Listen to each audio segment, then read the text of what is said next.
Ladies and gentlemen, welcome once again to the Packernet podcast. I am your host and resident fanalist, as always, Ryan Schlip.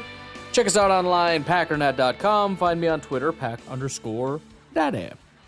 Well, first of all, I missed you all. It's been a little while. If I'm sounding, if I start saying stuff that doesn't make any sense, you'll have to excuse me. I haven't slept really in 2 nights. We were at a hotel, man, between my cough that will not stop, my back that was killing me on that stupid bed, and heartburn and everything else just waking me up. I got a couple minutes here, a couple minutes there for the last 2 nights. With that said, I am highly motivated to get through this because we are just going to crap on the Bears for a long time. The only thing that I'm hesitant with, that I'm really struggling with, is I don't even know where to begin, man. I don't know where this is. I love the Packers, but this is going to sound blasphemous. I think the Chicago Bears have brought me more joy than the Packers over the last few years. This is unbelievable. You couldn't have, I mean, I think they would have had a better time if I got to be the cosmic script writer for this team. If I got to be up in the clouds, like writing how they could suck, I wouldn't have even been this cruel to them.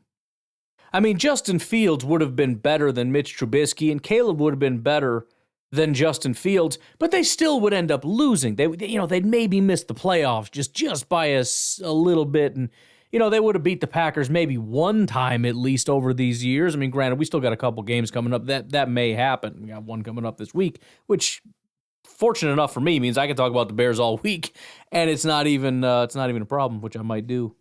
But it is shocking. I never thought that we could be so fortunate as to see the Bears bottom out the way they did with Justin Fields. As much as I went after Fields and all their fans and everything else, I've never felt so vindicated about anything in my entire life. Saying that guy was not a good football player, and I fully acknowledge there's other stuff going on, but just going at this team, saying that your team is not good and your quarterback is not good, it just was the most beautiful thing in the world. But there was no chance in my mind they could get worse than that. You look at the team and say, okay, the offensive line is probably as good. Their defense ended as a top, if not the best defense in football at the end of last year. That's a little scary. Caleb, and we're going to spend some time on Caleb. I don't want to give it all away, but Caleb, if you've been listening, I had some critiques of Caleb, one of which is that he reminds me a lot of Justin Fields. You may remember that. Again, I get a lot of stuff wrong. Sometimes I get stuff right. That's sounding like an absolute frickin' slam dunk. But I mean, it's just, I don't know. I don't even know. You look at that team. And listen, I said everything they did was stupid. I'm not going to say that I told you the Caleb Williams pick was a bad pick. That was probably the right pick. I don't know. I mean, in terms of what would I have done, I don't know, man. I really don't. I didn't look into the quarterbacks all that closely. I know, oh my Lord. Whatever, right? Let's just say you got to do that one. I didn't like the wide receiver thing. I thought it was stupid. Why are you getting a 32-year-old wide receiver when you're in the building phase? That doesn't make sense. And you've already got a wide receiver. You've already got a number one guy. And then what do? You draft a receiver when you have no picks and you should have traded it. It was stupid. But still, you're looking there and you're saying this has got to be a top 5 wide receiver group, if not the best wide receiver group. I mean, we don't know how it's all going to come together, but it's got to be. So you got a whatever offensive line. Swift, I think, was also a stupid decision. What do you do in free agency? Let's go get a running back. Oh, yeah, that's what you need, you morons. But you got him. So you're going, okay, you got a quarterback who's got to be better than Fields. Maybe not infinitely better, but you assume he's got to be at least a half a step better. You got the wide receivers. You got a scary-looking defense. I mean, if this team can just complete a freaking screen, can just play like Jared Goff with his little 4-yard freaking dump-off passes, that guy's such a bum. And I got to talk about that guy, too.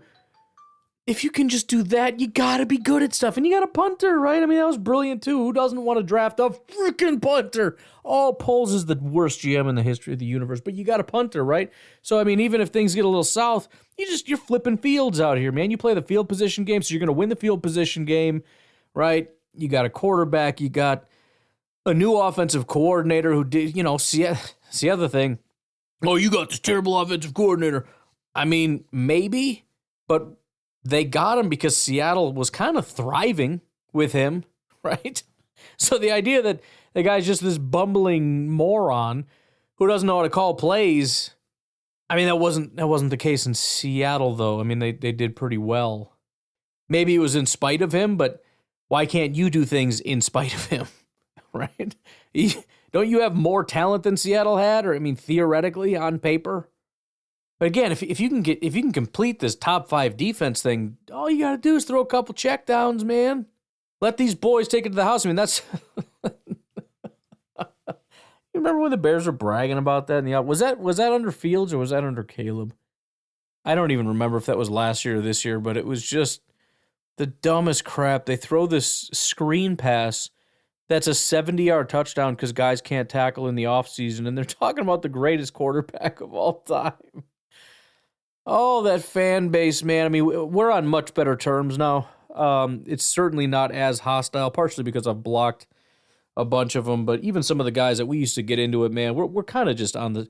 Because, listen, you get to a certain point, and I'm sure we disagree on the quarterback. We're going to do that same rigmarole that we did with Justin Fields. It's like, no, you don't understand. It's the offensive line. It's the coaching. It's this. It's that. And we'll talk about all that, but I don't even care. It's not worth fighting anymore because you know what? They're right. They're 95% right. I think they're wrong about Caleb. I think everything that we're seeing from Caleb is things that were known before they drafted him, which is maybe why they should have at least had a conversation with Jaden Daniels, who is lighting the league on fire and right now is potentially the quarterback of the number 1 team in the NFL. Which, by the way, it's another thing. Well, oh, you're ruining the quarterback. Bro, the quarterback makes the team, not the other way around. You think Jaden Daniels walked into a great situation? When was the last time Washington was anything other than a joke? That organization is an actual joke. I mean, I don't just mean the players on the field. In fact, I kind of don't mean the players on the field. I'm talking about the top-down organization. The same thing the Bears are talking about. The ownership is a joke. The ownership and the leadership and that entire... I mean, it is scandalous. It's so bad. And they're trying to, get some new owners and do some new stuff and change things there. But you know what changed? The quarterback. And they got a great one, and it changed everything. And from there on down, it doesn't really matter.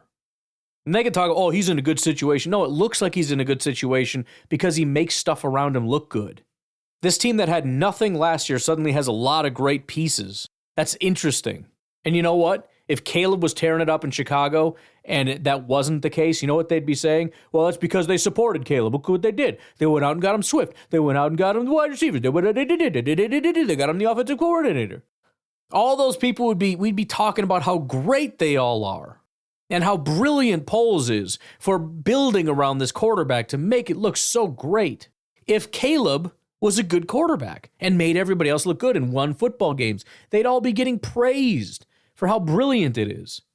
And poor Jaden is in a bad situation. They didn't do anything to help him. What did they do? Can you name the wide receivers they went out and added? What did they do to build around them? They have Terry McLaurin and what? Nothing. Nothing. They have Noah Brown and Luke McCaffrey. And their tight end is 55-year-old Zach Ertz. They have Austin Eckler as their top running back, along with Brian Robinson. The left tackle is Cornelius Lucas. Like, where do you see these just premier players they went out and got to help Jaden? They didn't. Jaden is just freaking awesome. It's the quarterback that makes the team, not the other way around. We learned this with Jordan. Last year, Jordan was struggling in the first half, and guess what? The team sucked. And then Jordan became the number 1 quarterback in football, and guess what? The Packers were the number 1 team in football. Well, they're not supporting the quarterback. Yeah, I mean, I guess if throwing all that talent at him isn't supporting him, whatever, I don't know. But Sure, okay. Again, I'm not going to argue because they're all idiots. And I've been saying it forever. Oh, Poles is great. Yeah, let Poles cook. Cook what, bro? A Mike Florio steak? You seen that? Mike Florio steak, by the way? He posted a picture of a steak. Some kind of a caption like perfection or some stupid nonsense. It was the outside quarter of it was burnt. It was gray. And then the rest was frozen. That's how Poles cooks. He takes a frozen piece of meat and slams it on 1,000-degree frickin' charcoal grill, 4 minutes on each side, and then pulls it and cuts it right away. That's Poles cooking. So I'm not going to sit here and defend it. I'm not even going to spend any time arguing. I'll make a negative comment about Caleb, and a Bears fan will come in and start and that's the thing. They're not even arguing with me necessarily. It's not like you're an idiot because Caleb is great. They'll come in and be like, okay, look, here's why the coaches suck. Here's why the offensive line sucks. Here's why it's like, yeah, dude, for real. They're like, this is why we got to fire the coach. I'm like, yeah, you do. You should. I'm with you. I'm not even trying to fight because I no matter what they say, they're right. The only disagreement might be how much, and they're not even really defending Caleb.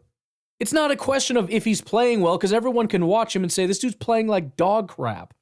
It's really just a question of how much of it can we put on the quarterback at this point, as opposed to saying, what if we had a better coaching staff, and let's say the guy had some time to actually sit and learn, or whatever the case may be. And of course, these are hypotheticals, and we have no way of knowing that. I don't know. We can pretend that everything just gets fixed if the guy sat for a year under the tutelage of the greatest wizards of all time. I don't know why they're wizards, but they just are. Wizards and witches, they're all busy with the Chiefs right now. That frickin' team, I swear, I hate the Chiefs so much. I hate the damn Chiefs so much. Same with the Lions. You're such a garbage team. You suck so bad. The Broncos are better than you. They should have beat you, and then you get a frickin' blocked kick that just dicks me off. And then you got the Lions throwing 5 interceptions, and CJ Stroud is just trying. He threw as many interceptions as Goff threw. CJ Stroud threw double that. The Lions just kept dropping the interceptions. That guy refused to win that game. That's 2 weeks in a row a team has just given the game to the Lions, and so now we got to listen to how great they are. I cannot stand that team. They're not good. Jared Goff is crap. MVP. Give me a break. That dude's washed up garbage. His highest grade of the season was a 75.6 against Minnesota. Yeah, give that guy the MVP. He has a 65 PFF passing grade. He has 8 big-time throws and 12 turnover-worthy plays. Cannot believe we are having a conversation about giving this guy the MVP because he has a high completion rate because his wide receivers don't drop passes. How absolutely stupid can we be as human beings? Anyways, getting back to the Chicago Bears. Speaking of how stupid human beings can be, let's talk about the Chicago Bears a little bit.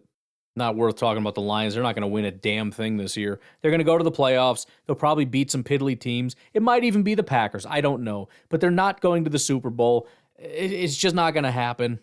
And if by some ungodly, unfortunate situation where they beat actual good teams, I don't know who it's going to be. Maybe it's some weird situation like the year the Rams actually kept on beating all these teams, but it was all these bad teams and they were playing poor. I don't know what the hell happened.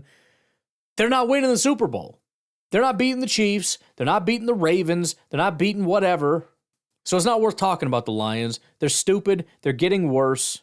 They should have gone 0-2 the last 2 weeks, but the Packers and the Texans, who are like the same team right now, you watch them and you're like, man, you got a lot of talent. But boy, are you stupid. You're really stupid, and you're just giving this damn game. You had it. You had the game locked up. It was over, and then you went an entire half without scoring a single point? Are you kidding me? CJ, you loser, you start the second half by throwing a pick? Granted, Goff, who's terrible, gave it right back, but you were at the 1-yard line, you're backed up, whatever. They ended up getting the touchdown anyways. You started the half. It was like the first pass of the half, you throw a pick. So about the Bears, I know we've already started, but I don't know where to start, bro. I tell you what, I just went through how many bookmarks. I didn't know I had this many bookmarks. That's crazy. Why don't we take a break here? We'll come back. We got to do some rapid fire. And again, this might be a 2-day laughing at the enemy. We got to make fun of the Jets. I started in a little bit on the Lions. Lions and Vikings won, so there's only so much trash talk you can do. I mean, their record is impeccable. It is what it is, but they deserve at least a little bit. Vikings should have lost that frickin' game against a team that didn't even have their starting quarterback in. But let's take a break, and we're going to do some rapid fire. We'll be right back. First of all, a little bit of house cleaning. Might as well talk a little bit of Packers news here. Packers designate running back Marshawn Lloyd to return from IR. I've said it before. I anything can happen. I don't expect huge things from Marshawn Lloyd this year. He's been in a terrible situation. He's had no time to work with the team, practice, do any of that kind of stuff. He's been out. He's not in the rhythm. I mean, heck, half our team isn't even in the rhythm yet. They've been playing all year. Dontavian Wicks is still trying to get his footing. Maybe week 15 he'll get that all figured out. I don't mean literal footing. I mean, you know what I mean. But I like Lloyd, man. I like his fit in the offense. I like the way he plays. He reminds me of Josh Jacobs a little bit. He's a small, real shifty kind of guy. When I say small, I mean he's a big dude. I just mean more or less short. But you watch the way he can really cut. There's something there. But be excited to get him in the rotation. See if we can get a little bit out of him. But with his designated return, that opens up a 21-day window. I don't think they're going to. I mean, I don't know. I haven't seen a time when they open up a 21-day window and they don't make it for the comeback or whatever. Usually they do that because they're ready, more or lless immediately. Josh Jacobs' fine was rescinded, so he had a $45,000 fine for lowering his head. He appealed that and won his appeal, so he will not have to pay the $45,000, which is the right decision. It was a terrible fine. It made no sense. This is the second time in 2 years Jacobs has had a fine for use of freaking helmet erased at the appeal. I think it's just probably his running style. Again, he's a lower to the ground guy. He lowers his shoulder, and really it just has to do with, I mean, if you lower your shoulder and the defender lowers his shoulder, I mean, so a lot of this stuff is incidental, man. You can't avoid contact with the helmet. I mean, these are massive things sitting on top of guys' shoulders. Trying to have two guys lower their shoulders at each other, and in a fraction of a second they come together, and you try not to make any of the helmet touch. It was the same as, I think it was against the Lions. They were saying there should have been a hit to the head of Jared Goff. And, it's probably the correct call based on the letter of the law, but it's stupid. I mean, he lowered his shoulder and, led with his shoulder. But, yeah, a piece of his helmet touched the guy's face mask because his helmet is massive and the guy's face mask protrudes out like 6 inches, for crying out loud. I mean, it's hard to not touch any part of the face mask when you hit a guy, even if you lead with your shoulder. So, anyways, yeah, that ended up going bye-bye as it should have. Roger Goodell announced the NFL Network that the league plans to play 8 international games next year, with games set for London, Spain, Brazil, Mexico City, Germany, and possibly Ireland.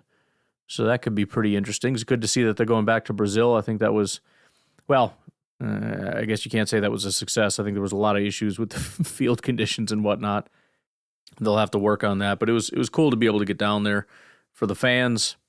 And again, I'm torn on this a little bit. I'm starting to get to the point where it's like this is becoming a traveling circus. I think maybe I would prefer it if we dialed it back a little bit and maybe spread it around, kind of like the draft. It's a special once a year thing that happens in different cities. If you want to do 2 or 3 games, if London is huge, fine, do your London thing. And then maybe hit one, go to Germany, go to Spain, go to Brazil, go to Mexico, go to Ireland, whatever. We don't need every week to be hitting all these. I don't know. I don't know. I don't know what the line is. I know I like it in general, and I like the idea of having international fans and broadening the appeal of the NFL. But I also know there are logistical issues, serious logistical issues with that. And again, I know that the leadership, which is Roger Goodell and all the owners, they're primarily motivated by growing the revenue. And I'm not opposed to making money, bro. I mean, make money, that's great. But I think in protecting the integrity of the game is also somewhat important, and trying to find a balance is very difficult. I mean, if there were a ton of games, like if this was basketball and you're playing 100 games, or if there were just a massive amount of teams and you can kind of send one here, you play once. But when there's only 32 teams and there's only 18 weeks, 17 games per season, and you're talking about playing what? Probably 3-4 games in London, plus Spain, Brazil, Mexico. I mean, we're talking what?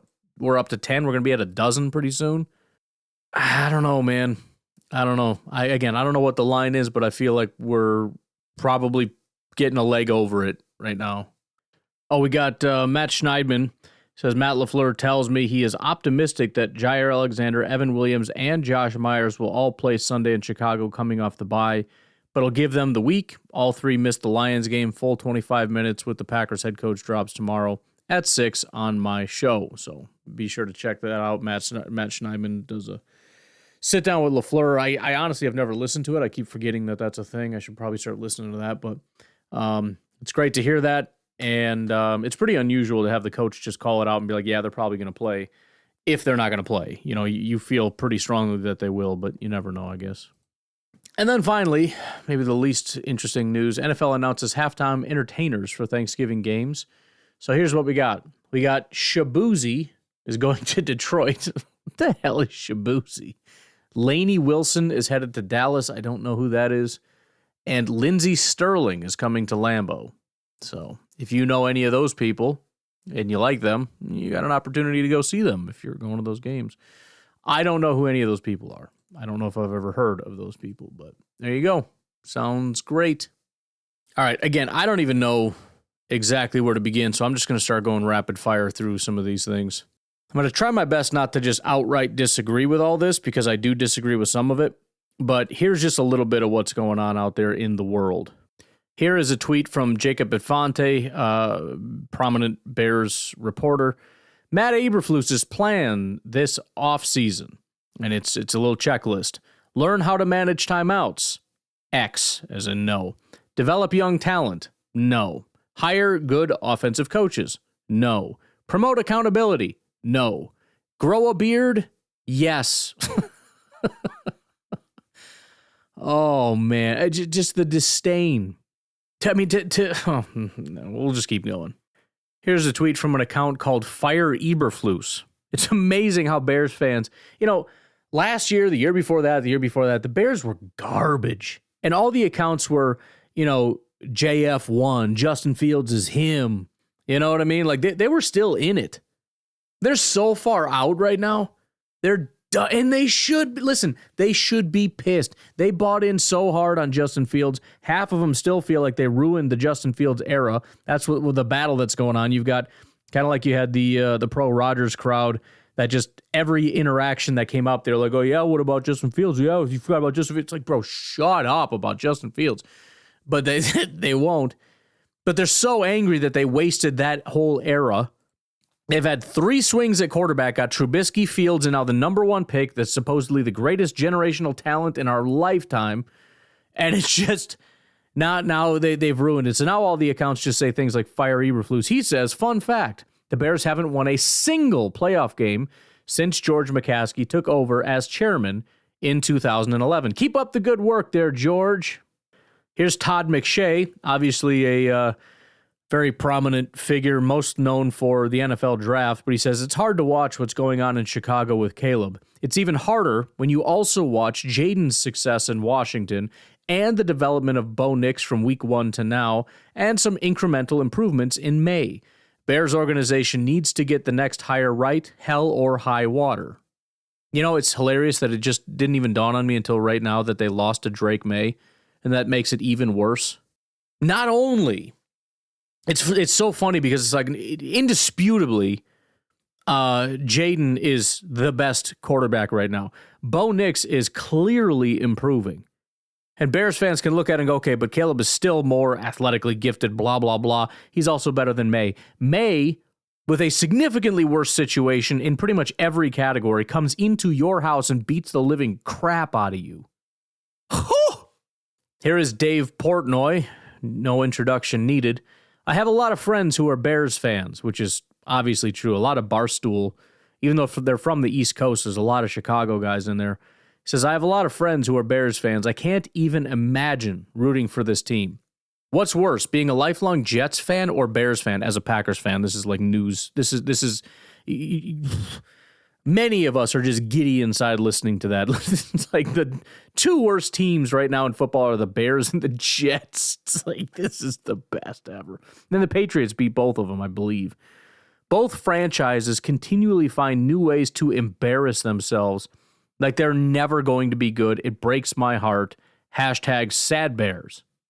I mentioned before how much I find it pathetic that the Bears fans will chant Green Bay sucks pretty much at every occasion. No matter what, win, lose, or draw, it's Green Bay sucks. They don't even care about the Packers anymore, which really is a big deal because you know my definition of a Bears fan. It's somebody whose second favorite team is the Bears, and they hate the Green Bay Packers, and it's actually the other way around. That is the most important, is that they hate the Packers, but they are so far down in the realm of depression, they don't even have the strength to get up and hate the Packers right now because their disdain for the Bears has risen to the point where they can't even see over that to see the Packers. Here is what happened at Soldier Field after the game as people were headed out. Fire loose! Fire loose! Fire loose! Fire loose! Fire loose! Fire loose! Fire loose! Fire loose! Fire loose! They're chanting Fire Floose. Obviously, that is in reference to the head coach of the Chicago Bears, Matt Eberflus. That's what they're chanting. Fire Eberflus. And again, does that fix your problems? Probably not. You bring somebody else in, you're probably going to suck. Is it the wrong answer? No, it's absolutely the right answer. He probably should have been fired a long time ago. By the way, that's the only thing that's terrifying me is at some point randomly in the middle of the week, because the Bears are dysfunctional and stupid, rather than doing it like on Sunday or Monday, they're going to do it on Thursday or something stupid. But they're going to do it right before the Packers game. And I told you the Saints were going to win. Why? Because teams, for whatever reason, after their coaching staff gets fired, they're just good all of a sudden. I don't know what happens. It only lasts for a week, maybe two, maybe three. It goes away. But there's just this immediate, for some reason, that just is good. This is easy. You fire your coaching staff. It buys you a little bit of time with this fan base. Then you go on to beat the Packers, because that's just the rule. When you fire the coach, you beat the next opponent, which is a team that you just cannot find a way to beat. And you buy a little goodwill with your fan base. You find a way to coast, try to win one or two games on the way out of here. You regroup, get yourself a new... That's the right thing to do, but they're stupid. They're not going to do it. Then we got Adam Rittenberg, ESPN. He's a college guy, but he's a Chicago guy, so he commented on the Chicago Bears. So the Bears fired Lovie Smith at 10-6. I don't think I'll ever get over that. Someone pointed out pretty hilariously that the Bears actually started that season 7-1, but the fact that they slid to 10-6, which is a 3-5 record, which, I mean, obviously it's not ideal, but whatever, said that's what got them fired. Arguably still shouldn't have been, but 2012 went from are we the best team in the league to no playoffs. This is what somebody else was pointing out to him. He says, right, I get there was context around Love's firing. You can make a case for it at the time, but you need self-awareness too. The Chicago Bears aren't a good enough franchise to ever fire a 10-6 coach. I mean, this is like the most extreme example of something that I've tried to point out in other contexts, in terms of, I know things are bad, but I need you to understand how much things could get significantly worse. Just changing things doesn't automatically mean better. And I know you think we're at the bottom, but we are nowhere near the bottom. And like I said, firing Lovie Smith after a 10-6 season, pretty successful coach. I think there was just people were getting tired of it. They were a decent team. They were a respectable team to some degree, but never really able to get over the hump. And I think they realized how much of an unbelievably terrible decision that was. Even if you think it wasn't a terrible decision, look how many terrible decisions were made after the fact. The video circulating, it's a terrible video, but it was after they're showing the final grades. This is on like ESPN or whatever. And Caleb is laying on the ground, and he looks beat up, he looks distraught, and it's in slow-mo, so it just makes it all the more... I mean, he's literally laying on the ground. His hands are like up in the air. I don't know if he's frustrated with the play, the situation, his life, or the fact that nobody's coming to help him up. He's just laying there. A Patriots player comes, grabs his arm, starts to pull him up. He immediately, like, he's kind of reluctantly getting up with this Patriots player. He's looking around like, are you freaking serious? Like, I'm getting the crap beat out of me. I'm laying on the ground after a 9-sack game, and I got a Patriots player pulling me up? Like, literally, the Patriots player got him to the seated position. He looked around for a second and then just slumped. Like, you've got to be kidding me. Then again, he reluctantly gets up. Number 33 of the Patriots pats him on the head, which is just the worst. It reminds me very much of C.J. Stroud when they played the Texans and he came over and kind of, quote-unquote, little broed him, where he's like, oh, you got this, whatever, and he's kind of like, shut up, dude. Like, I don't need you telling me, like, everything's, like, I got this. Like, I know I got this. And go away. This was very much like hey, come on, man. Like, the Patriots player is feeling pity on the guy, and you can see number 79, I think that's the right tackle, I don't know, kind of like noticing what's happening, starting to charge over there, like, oh, shoot, I probably should have done that. And then once it's too late, just walks away. But Caleb is just defeated. Like, this is the worst. And I got to have opponents come and pick me up off the ground because my own offensive linemen, after letting me get sacked, my own offensive linemen walk away from me and don't even help me up. I mean, that's crap. Listen, I'm not sitting here trying to be a Caleb. I'm not going to sit here and weep for the guy. I don't care. He's the enemy. I can cry about it. Literally, I'm still waiting for him to cry to his mommy one of these days. But this is crazy. I mean, this is bad. This just embodies what is wrong with the Chicago Bears. You got players walking off the field. You got low energy. You got all kinds of bad stuff. And now you got the offensive line giving up, not only in terms of giving up sacks, which I think most of them were Caleb's fault, but, we'll get to that. But still, the offensive line just don't even care. Not even going to help him up. And Caleb is pissed. It's another play. Obviously, you can't see it because this is an audio-only podcast. But Girl Dad 74 posted a video of a play. And he says, DJ Moore is a problem. Now, remember, there's been a whole lot of problems with DJ Moore. And it always comes back to, no, it's not that big of a deal. Like, yeah, he was super pissed that one play. And he's screaming at people like several weeks ago. And then last week, you saw him like walk off the field. And that wasn't super great.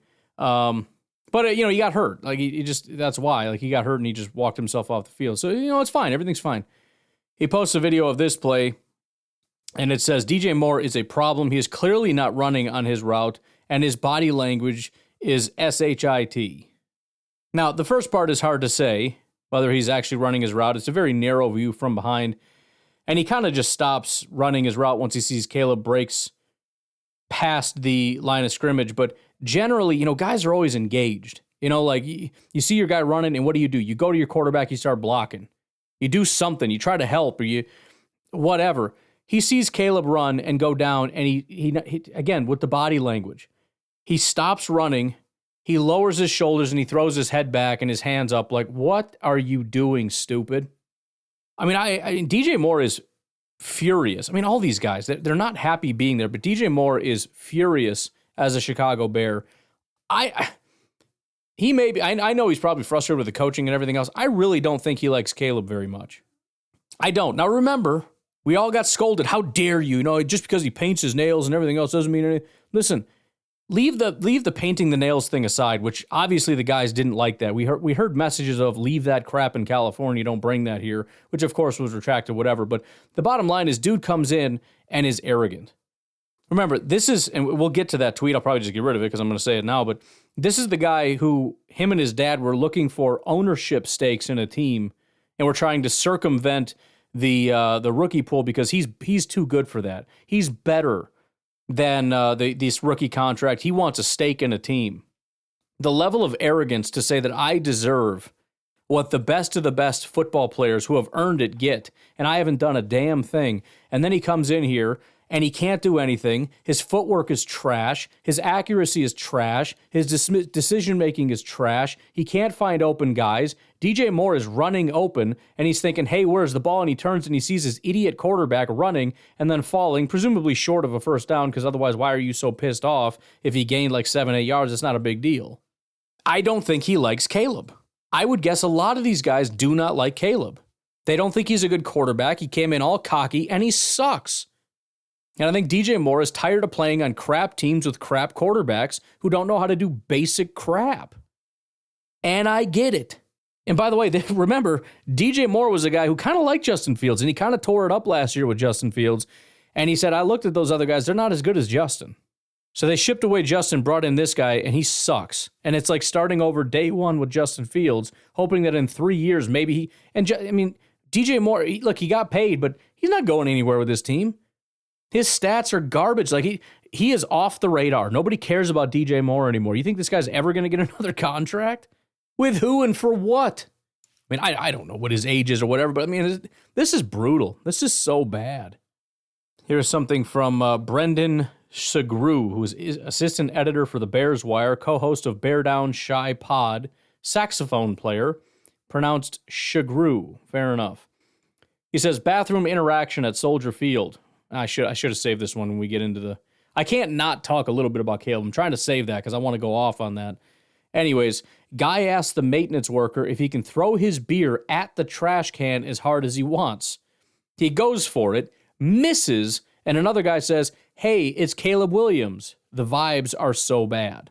So they're making fun of the guy by calling him Caleb Williams because he sucks. Which, by the way, let me tell you a little story. I forgot about this until now. I should have wrote these all down. The college stories are great. So I went to Madison one time. I was very much underage. I was probably 19, 20 years old. I don't know. But we went from Whitewater up to Madison. We went to a Badgers game. I don't think we went to the game. In fact, I think we might have like hopped a fence because that was like a thing that you hop a fence and then you try to run before the police get you or whatever. I don't know. I was borderline blackout at the time, which is pretty standard for me at the time. So we're walking back and this guy's house is right across the street, or the place he's renting is right across the street from where it is. And we're walking by a cop. And of course, everyone's radar goes up because none of us are 21. Maybe one of the guys, I don't know. And by the way, the cops at this time, they're pretty lenient. In Madison, everybody's hammered. They're not going to stop everyone that looks, there's thousands of people. So they were pretty cool about stuff, which I got away with a ton. But I walk by, I don't even know if he stopped us or what, but I walk right up to this cop and I say, hey, I said, officer. He's like, yeah, what do you want? I said, if I make this beer and that garbage over there, I'm not drunk. And he just goes, okay. And I don't know if it was a beer can or what. I launched it. Completely whiffed, and I just looked at him and went, damn it. I think I ran. I'm not sure, but I just walked away. I don't know, just playing with fire the whole time. I know that there was another last one, and then we'll move on. There was another time we, again, underage, and me and my buddy Baxter walking around downtown Madison. We got a lot of time to kill, so we're just trying to figure out what to do. We don't know the area super well. We go walking into a bar. Bar's not even open. Start chatting up the bouncers. They're hanging around. Oh, yeah, whatever. I was very schmoozy at the time. I'm pretty good at doing stuff. So I get us in the bar.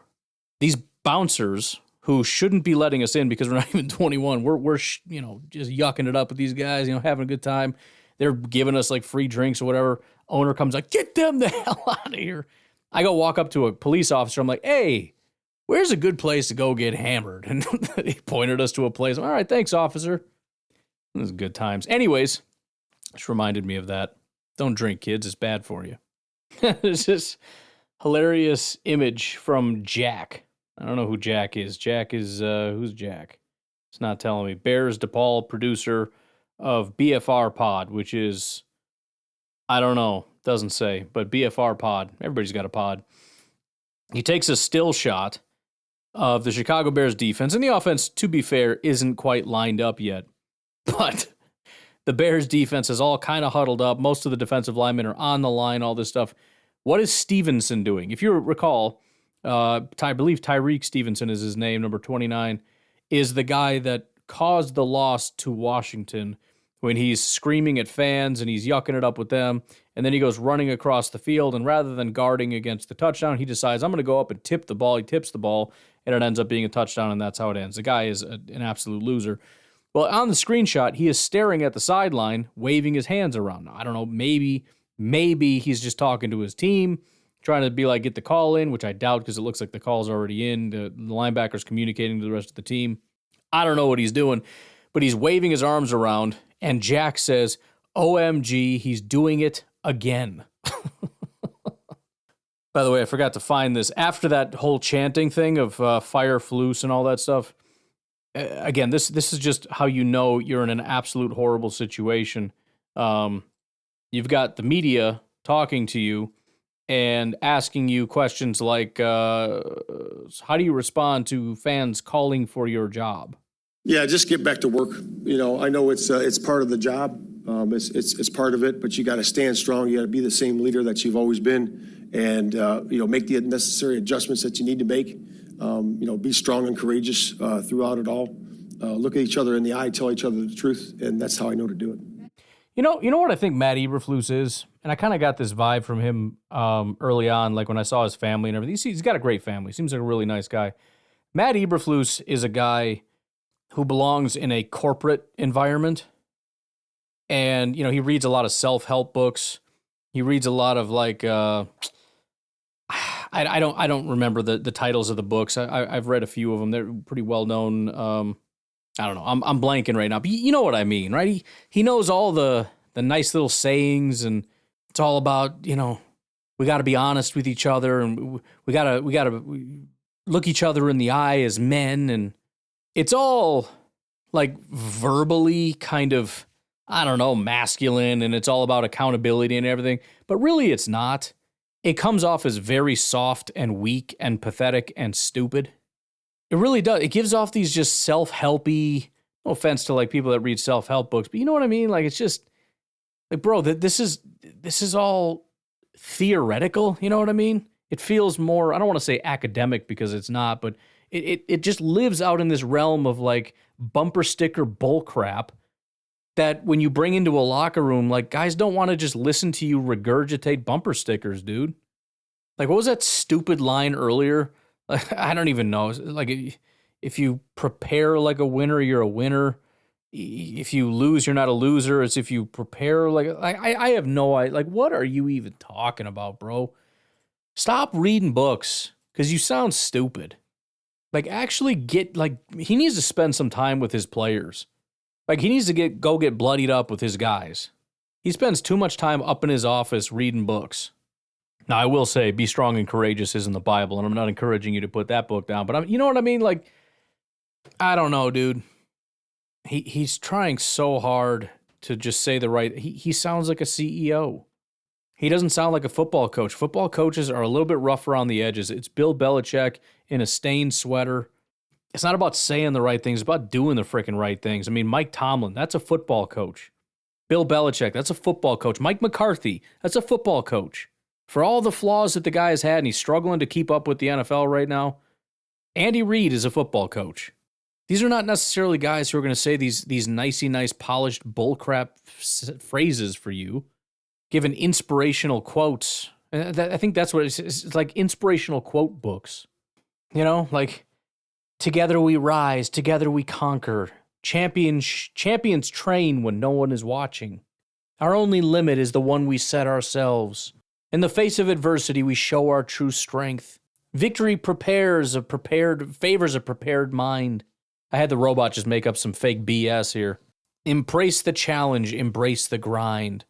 Dude, that's all nice. You can throw a couple of those in there, especially if it's organic, that's fine. This is all just cute. You know what I mean? This stuff is just cute. It's sweet. It's nice. It's not football. We don't wait for opportunities. We create it. I mean, he is like the Russell Wilson of head coaches. Our journey is tough, but so are we. Bro, shut up. You freaking dork. I don't know. Again, he seems like a really good dude. I watch the Hard Knocks thing. He seems like he's got a great family. And I bet he's a guy that, gives his family these kind of inspirational things. And that's great. It's a good thing to give to your kids. It's a good thing to recite in your household to children, in your nice, little gated community or whatever. You know what I mean? In your nice suburban neighborhood and all that. I mean, it's fine. It's great. It's wonderful. I just think at the end of the day, you look at these great coaches and what they have in common is that these guys just buy in. And it's not about being one of the guys because you're not a football player. And maybe some of these guys are former players like Dan Campbell. He's a former player, so maybe there's some common ground there. But Dan Campbell isn't trying to pretend to be a player. He's being authentic. He's being real. He's being what he is. And at the end of the day, what guys respect is somebody that is honest and is very good at their job and has high expectations for you. To some level, a guy that actually cares about you and is trying to get the best out of you. But going up into your office and trying to develop a great defensive game plan and then coming down to the locker room and reciting some freaking poetry to your players, these guys are going to be out, man. You know, I mean, seriously, I know it's bad, but look at what Dan Campbell did. I hate to keep giving them credit. They were a bad football team for 2 to 3 years before they started to really turn it around and become a playoff contender. And you got Dan Campbell literally crying on a football field, which again, it's talk about like masculine versus effeminate or whatever. You can call crying effeminate, but the bottom line is, I mean, this is a guy that genuinely believes and cares and is fighting and is battling. He's probably exhausted to his bones doing everything he can to get every single one of these guys to thrive on a football field, and they can identify with that, as opposed to this guy who comes around and just talks nonsense. He seems to be a good defensive coordinator. I mean, the defense, it's not doing great now, but we saw some great things from some players. I think he's a smart guy. I think he's a really talented defensive coordinator. He is not the right fit for a head coach. And to be fair, I don't think Matt LaFleur necessarily was. I think he's kind of grown into that, and there's probably still some aspects of it. But this is just freaking ugly. Anyways, let's take a break. Let's just continue rolling here. They had a glimmer of hope. So the whole thing on Monday was, please fire the coach. Like that, you have to be a man. You have to come out. You have to fire this guy. Like McCaskey, you need to step up and ask these guys to fire people or demand it. Polls, you have to fire this guy, whatever. Well, Patrick Finley, who is a Bears and NFL Sun-Times reporter, whatever, Matt Eberflus's regular press conference has moved back from 10:45 to noon. So there's a big, like, oh man, this is actually it. Big Cat says this most likely is so George can do a press conference beforehand and tell everyone that his mom is mad again and that nothing will change, but she's mad. Bears fans hate the McCaskies so much, and I completely understand it. Here is Greg Braggs Jr. saying, no, Matt Eberflus shouldn't be allowed to fire Shane Waldron or change play callers again. He picked Getsy. He picked Waldron. Flus is the problem. He shouldn't be allowed to throw out another scapegoat. So that's another thing that's becoming very common is, you know, everybody hates the offensive coordinator, but don't you dare just swap out offensive coordinators and pretend that you fixed the problem, especially when it's Eberflus that's going to be picking the freaking guy. Here's another Bears fan saying, hey, Ryan Poles, if you were a serious GM, you'd have the guts to fire Matt Eberflus. Hey, Kevin Warren, if you were a serious team president, you'd have the guts to force Poles to fire Eberflus. Hey, McCaskies, we already know you're not serious owners. No point wasting our breath.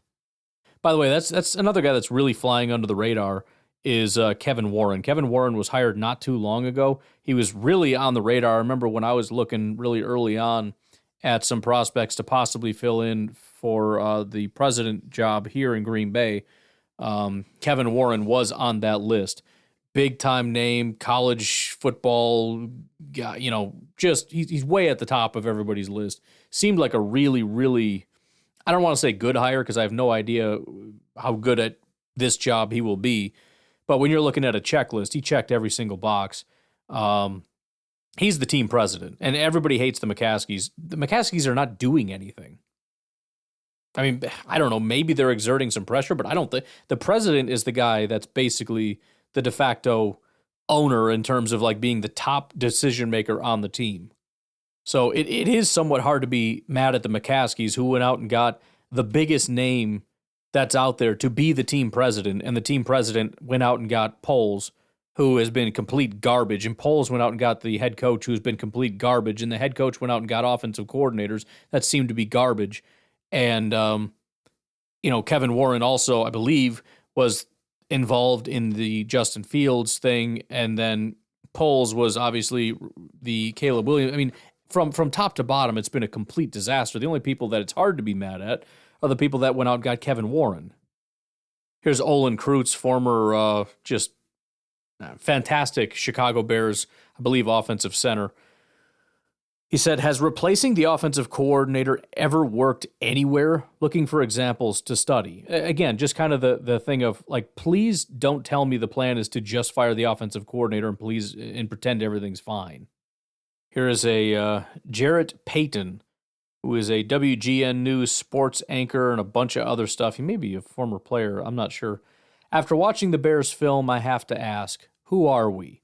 We're the charter franchise of the NFL, built on pride, tradition, and relentless passion.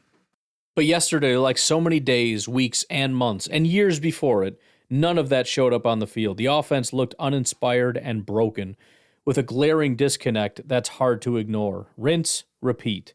It feels like this team has lost touch with what makes Bears football great.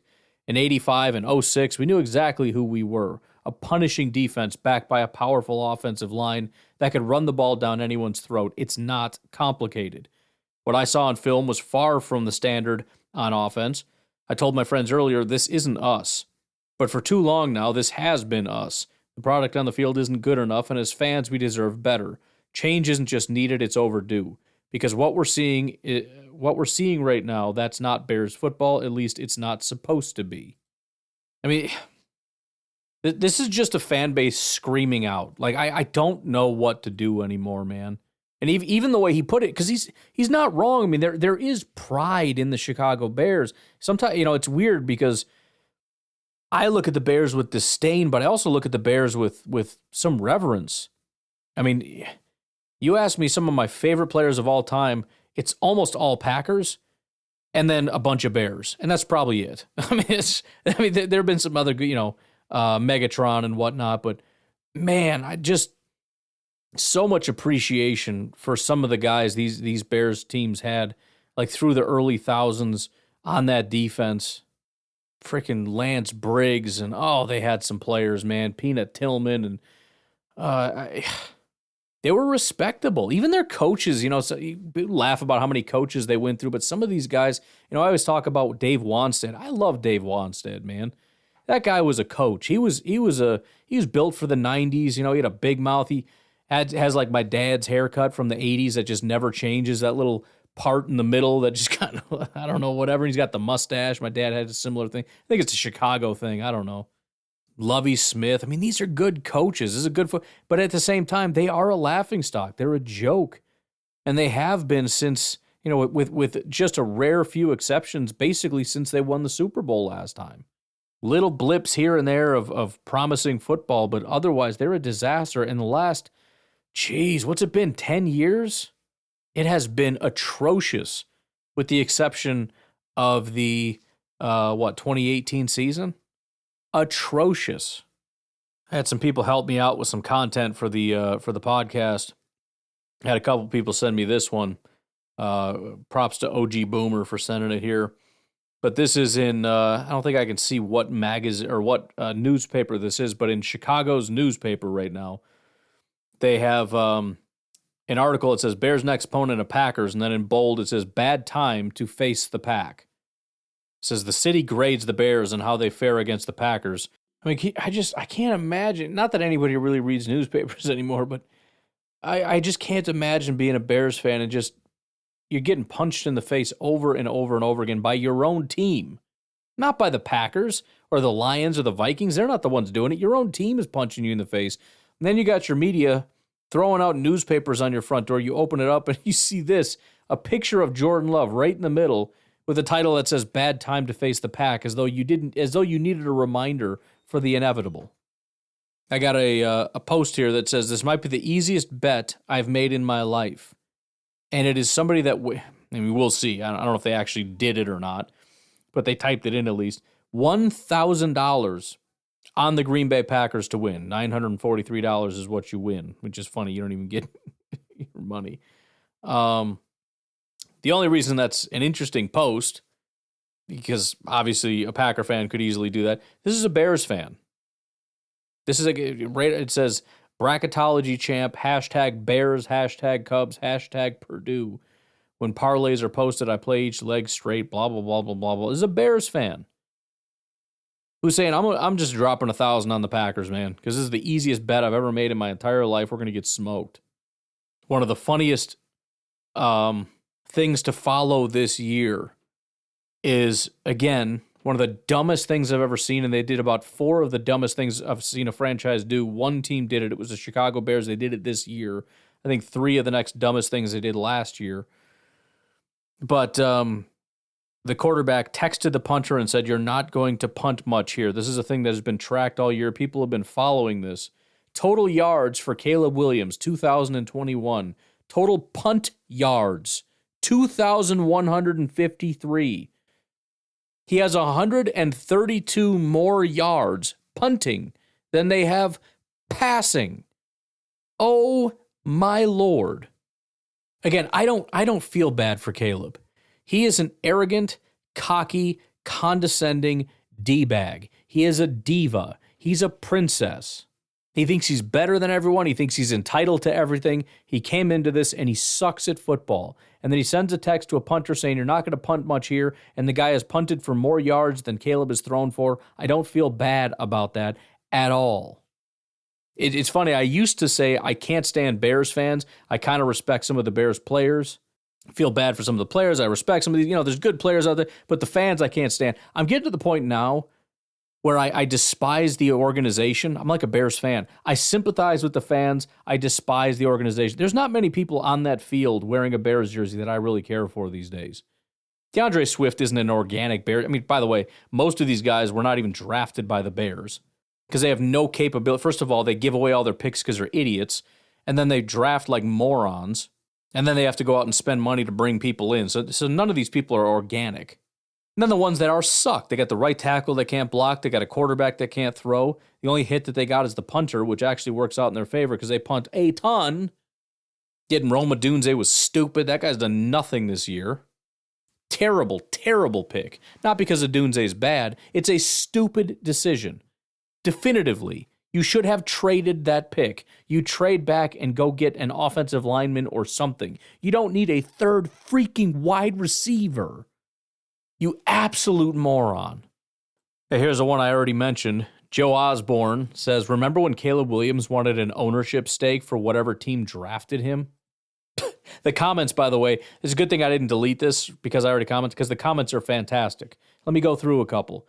Jeff says, "Right now, Bears fans are blaming everyone except Williams. He misses open receivers consistently and holds the ball too long. He's benefiting from all the excuse making that is going on." By the way, Justin Fields was the exact same way. And I think a lot of people feel vindicated in defending Caleb because they think, well, it couldn't just be both of these guys are bums. It must be the organization. No, not necessarily.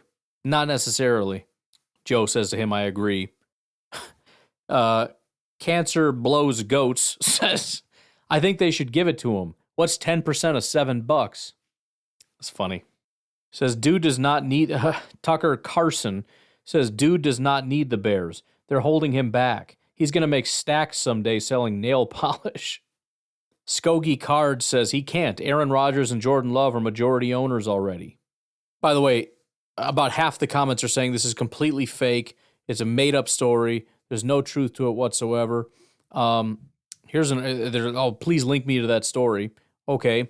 Here is Tyler Conway over at Bleacher Report. Caleb Williams' father, Carl, broached the idea of quarterback getting an ownership stake. Essentially, and this is a big thing too, his dad was all over the place. It was one of the, sometimes you draft a player one of the red flags of a player is people around the guy. And in Caleb's case, it was his dad. His dad is trying to get him all this money or whatever else. Caleb Williams' father, Carl, reportedly approached agents about the USC quarterback receiving an ownership stake from the NFL team that drafts him. Kalen Kaler of The Athletic reported previous rumors about Williams' camp discussing the unheard of ask were accurate, despite Caleb Williams expressing confusion over the assertion. NFL rules prohibit teams from offering current blah, blah, blah, blah, blah. So Caleb was like, "I don't even know what you're talking about." And Kalen Kaler was like, "Yep, I verified it. Your dad is going around doing all that." Another hilarious quote by his dad, which we got to find his dad, see what he's up to these days. I bet he's running his mouth somewhere and we're all missing it. He said, "The funky thing about the NFL draft process is he'd almost be better off not being drafted than being drafted first. The system is completely backwards," Carl Williams told Sam Schub of GQ. "The way the system is constructed, you go to the worst possible situation, the worst possible team, and worst organization in the league because of the desire for parity. Gets the first pick, so it's a gift and a curse." The fallout of that interview led Carl Williams largely avoiding the media over the next few months. Caleb Williams squashed all concerns he could try to steer his future in a recent interview with Pete Thamel of ESPN. He said, if I get drafted by the Bears, I'll be excited, he said. If they trade the pick and I get drafted by someone else, I'm just as excited. So the bottom line is his dad is speaking the truth. Caleb is trying to do the diplomatic thing, but the bottom line is Caleb did not want to go to the Bears. His dad didn't want him to go to the Bears because the organization sucks and they ruin quarterbacks. As much as I do or don't believe that, it doesn't matter. It's a hilarious thing to say, and I will continue to say it because it demeans the Bears. I got to find that dude. What is his name? Carl? By the way, I went on Grok, which is X's AI, and I'm like, hey, I'm trying to find Caleb Williams' dad on here. What's his account? It says, like, I don't know, whatever. But I was looking at some of the things that that were on here. I don't know if this is the real Carl Williams or not, but somebody took a screenshot of an account that is Carl Will 9 something else, and it is Commanders DC. Joe Witt said he didn't see much of the Hail Mary last Sunday because so he's going through the whole thing. And Carl Williams just retweets it and says, accountability or hashtag accountability, hashtag real coach. If this is really Caleb Williams' dad, I got to find this guy. Carl Will 9. I can't see the rest of it, but let's just see what this guy's about. He's got 2,520 followers. What other Chicago Bears stuff do we have here? Does he have a kid at Gonzaga, or did he go to Gonzaga? What is the thing about Gonzaga? Gonzaga CHS football. Well, what do you know? Good old AI. Caleb Williams attended Gonzaga College High School in Washington, D.C., where he played high school football. His father, Carl Williams, does not have a publicly known connection, blah, blah, blah. Looks like we found his dad. By the way, his Twitter handle is Carl Will, so CarlWil, and then it's 95829641. If you just do Carl Will 9, it'll pop up. But he does have stuff on his kid. He's got Bears stuff up here. Anyways, all this stuff is baked into it. You got to remember that it's not just the stuff we can see. There's a lot of stuff we can't see behind the scenes.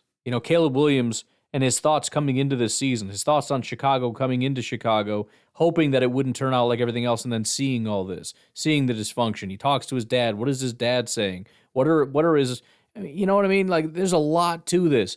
DJ Moore and how frustrated he is with this team and how many people he's frustrated and why. Man, we haven't even gotten to Caleb Williams yet. I mean, we did a little bit, but not really. We just run through a couple of these. Here is 670 the score. Dan Bernstein.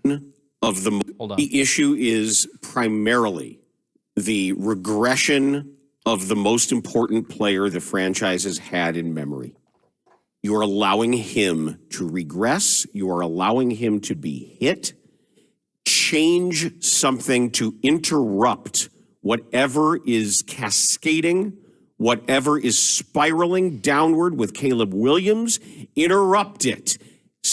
This is an emergency.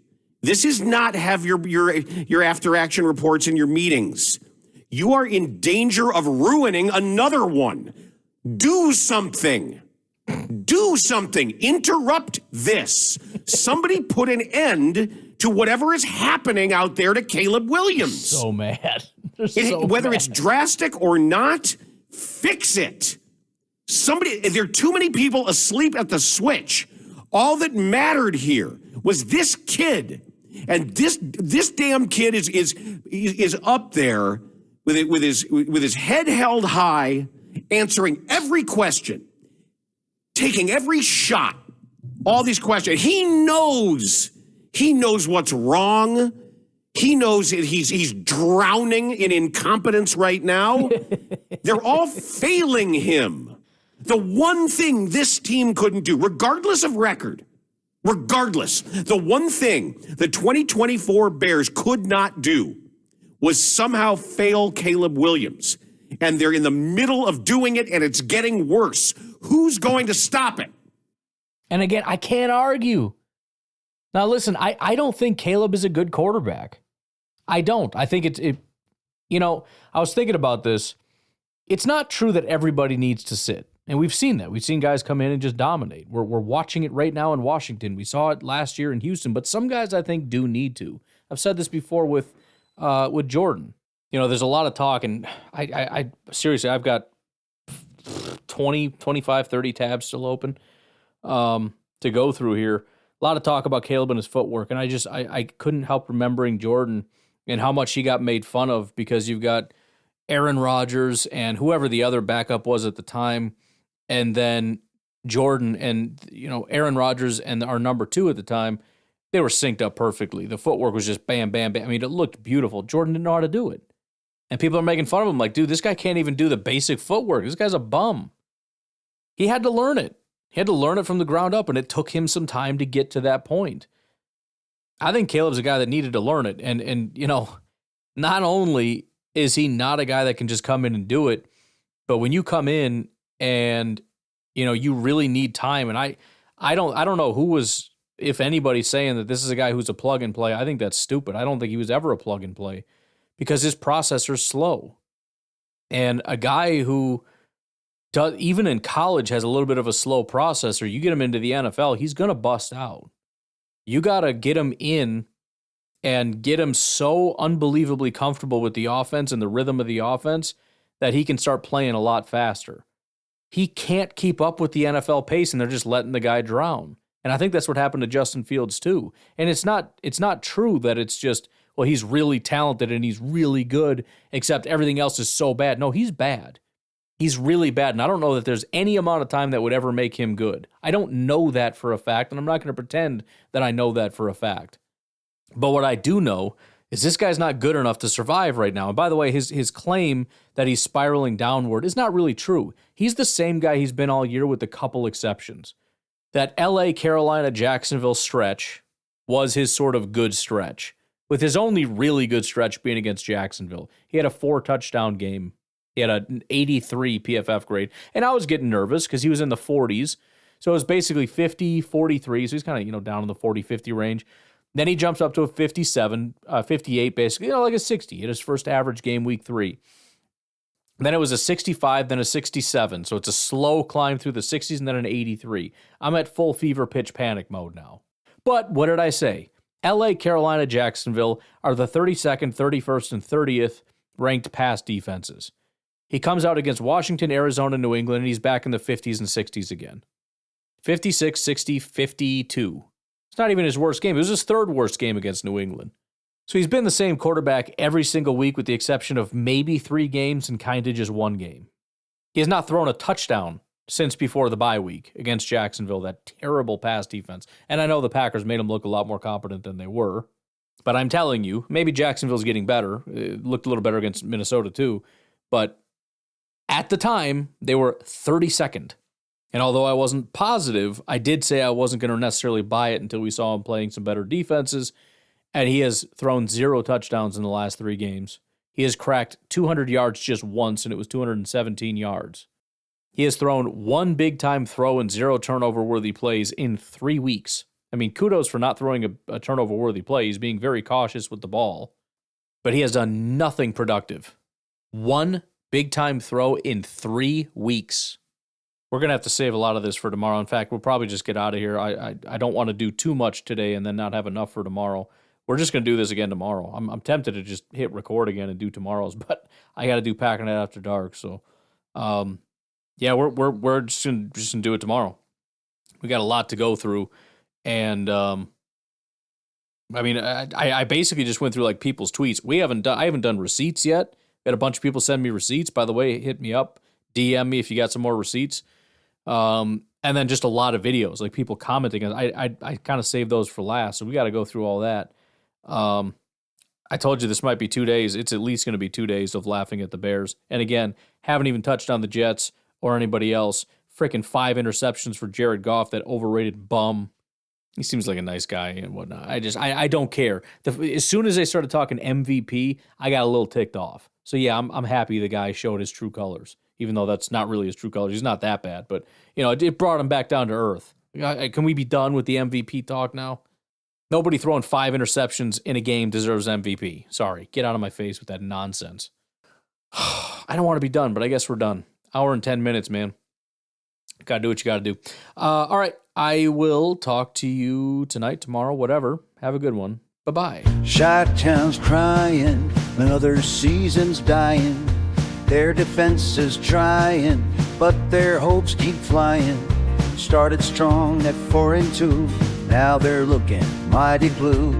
Caleb Williams got the crown, but his kingdom's falling down. The Bears, what's there left to say? Pack owns the North while Chicago fades away. The Bears, same old sorry tale. Green and gold stay bold while the monsters just fail. Eberflus is on the hot seat getting toasted, while the Pack's got history, most wins ever posted. Hail Mary nightmares, Washington's last prayer. Cardinals hang through, left them gasping for air. Patriots seal the deal, 3 straight hells they feel. Soldier Field's a battlefield where dreams get killed.